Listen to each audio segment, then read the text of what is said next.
Digital मिटाई में आपका स्वागत है। आइए शुरू करते हैं शब्दों के मायाजाल की कहानी।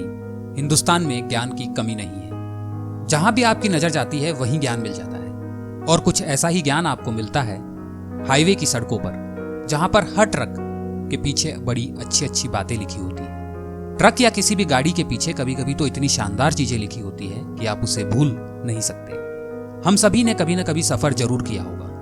तेज रफ्तार पर चलती गाड़ियां, हरियाली और सड़क के किनारे बने ढाबे हमेशा से ही हमें अच्छे लगते हैं। लेकिन इस सफर में जो सबसे मजेदार होता है वो है ट्रक का काफिला और उनके पीछे लिखी शायरियां। समय समय की बात होती है, एक दौर वो था जब गालिब की लिखी शायरियों को लड़के लड़कियां अपनी डायरी में लिख कर रखते थे। और आज का दौर है जब ये शायरियां आपको नए अंदाज में ट्रक के पीछे लिखी मिलती है। सफर किया होगा तो ट्रक के पीछे लिखी शायरी भी पढ़ी होगी। हम बात कर रहे हैं उन गुमनाम शायरों की जिनकी शायरी को हर ट्रक वाले ने इज्जत दी है। तो चलिए एक बार फिर आपको सफर पर लेकर चलते हैं, जहां ट्रकों के पीछे लिखी शायरियां आपके दिन को और इस सफर को मजेदार बना देगी। स्कूल के समय हम लिखते थे कवि इस कविता के माध्यम से क्या कहना चाहता है। आज हम लिखेंगे इस शायरी के माध्यम से ट्रक वाला क्या कहना चाहता है। बहुत ही प्रेरणात्मक वाक्य आजकल ट्रकों पर देखने को मिलते हैं, परंतु एक ही है जो देखने को नहीं मिलता, जो कुछ वर्ष पहले हर ट्रक पर लिखा होता था, जो जिंदगियों की चुनौती में भी मुस्कान की प्रेरणा देता था। देखो मगर प्यार से।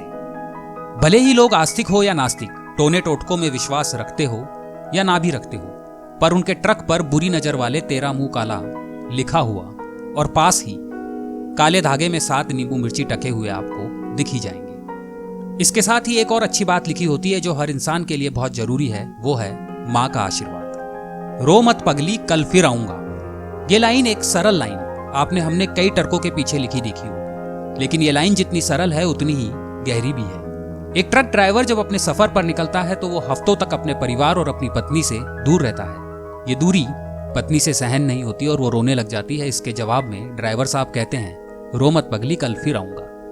बेशक ट्रकों के पीछे लिखी बातें सीख दे जाती है, कुछ याद रह जाती है और कुछ अगले ही मोड़ पर दिमाग से गायब हो जाती है। कई बार हंसी आ जाती है कुछ चीजें पढ़कर, जैसे बच्चे दो ही अच्छे और उसी के साथ लिखा होता है सोनू मोनू पिंकू टिंकू चिंकू दिगड्डी। लेकिन अब ना जाने क्यों वो ट्रक भी अच्छे लगने लगे हैं जिनके पीछे लिखा होता है डोंट ब्लो हॉर्न, शराब पीकर वाहन ना चलाएं, वेट फॉर साइड, घर पर कोई आपका इंतजार कर रहा है। एक बहुत ही मजेदार स्लोगन है जो सड़क पर गाड़ी चलाने वाले लोगों को संदेश देता है कि गाड़ी नियंत्रण में चलाएं। जिनको जल्दी थी वो चले गए। कुछ ट्रकों पर यह भी लिखा होता है, धीरे चलोगे तो घर बार मिलेगा और तेज चलोगे तो हरिद्वार मिलेगा, या फिर सावधानी हटी सब्जी पूड़ी बटी। मतलब साफ है, सावधानी हटी तो दुर्घटना घटी। धीरे चलोगे तो बार बार मिलोगे, तेज चलोगे तो हरिद्वार मिलोगे। गाड़ी तेज चलाने से आप हरिद्वार नहीं पहुंचेंगे, बल्कि हरि के द्वार मतलब सीधा स्वर्ग डिलीवर हो जाएंगे। देख रहे हो ट्रक वाले भैया की चेतावनी धीरे से दी है ताकि जोर से लगे। इसके साथ एक सख्त बात भी कह दी गाड़ी धीरे चलाने की। तेज गाड़ी चला के 2 मिनट पहले पहुंचने से अच्छा है थोड़ा धीमे चला के सुरक्षा में रहकर मंजिल पर पहुंचा जाए, अस्पताल नहीं। नीम का पेड़ चंदन से कम नहीं, हमारा शहर लंदन से कम नहीं। अपना बच्चा हर माँ को हमेशा सुंदर लगता है, फिर वो उसे और सुंदर बनाने के लिए उसकी आंखों में काजल भर देती है, माथे पर काजल की बिंदिया लगा देती है, हाथ में मेहंदी मल देती है, कमर में काले रंग का धागा बांध देती है। अब वो बच्चा मदारी वाला बंदर लगने लगता है। लेकिन क्या कहें, जो है सो है। अब माँ का प्यार है तो बच्चा गली मोहल्ले में लड़कर आएगा तो भी लाडला ही रहेगा। बस यही प्यार ट्रक वाले भाई साहब का अपने ट्रक से है। प्यार तो जताएंगे ही। हमारी चलती है, लोगों की जलती है। गली मोहल्ले में छोटे बच्चे देखे होंगे आपने, उनका अपना ही रुतबा होता है, किसी से डरते नहीं, वो खुलकर जीते हैं जिंदगी और ऐसे रहते हैं जैसे दुनिया उनसे ही है।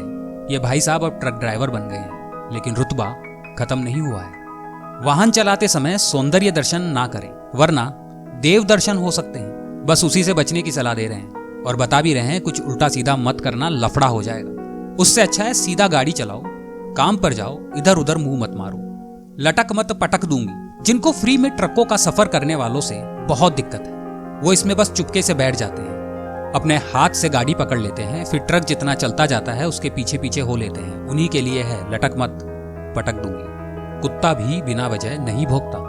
जब ट्रैफिक हो तो गाड़ियां रुकेगी ही, ज्यादा इसमें सोचने वाली बात नहीं है। इसलिए बिना बात हॉर्न बजाकर कुछ नहीं होने वाला। इस बात को थोड़ी अच्छी जबान में समझाने के लिए इन मनमोहक शब्दों का इस्तेमाल किया है गाड़ी वाले ने। हॉर्न धीरे बजाएं क्योंकि हमारा देश सो रहा है। बहुत बड़े बड़े लोग देश की अर्थव्यवस्था के ऊपर बात करते हैं, कैसे देश की उन्नति होगी, कैसे देश का विकास होगा। बस इस एक लाइन से हमें उस ट्रक वाले ने समझा दिया है कि हॉर्न को धीरे क्यों बजाना है। ट्रकों में डीजल टैंक पर कुछ ऐसा लिखा जाता है, बहुत महंगा है इराक का पानी, कम पी मेरी रानी। पेट्रोल और डीजल के दाम तो रोज बढ़ रहे हैं। अगर हमारी गाड़ी थोड़ा तेल कम पिएगी तो हमारे लिए अच्छा ही होगा। और इराक का पानी इसलिए क्योंकि इराक में तेल के कुएं हैं। हमारे भारत में जितने भी ट्रक हैं उनमें से सभी के पीछे 2 लाइन सबसे ज्यादा लिखी होती है, समय से पहले और भाग्य से ज्यादा कभी नहीं मिलता। सोच कर सोचो साथ क्या जाएगा। तुमको आगे निकलना है तो निकल जाओ, पीछा हम किसी का किया नहीं करते। अगर आपने भी अपने सफर में किसी ट्रक के पीछे कुछ ऐसी ही शायरियां पढ़ी हैं तो इंतजार मत कीजिए, कमेंट बॉक्स में लिखकर सबको बताइए। आपको ये कहानी अच्छी लगी तो आप इसे लाइक करें, अपने दोस्तों और परिवार के साथ शेयर करें। ऐसे किस्से और कहानियां आपको आगे भी सुनने को मिलते रहें, इसके लिए हमारे चैनल को आप अभी सब्सक्राइब करें।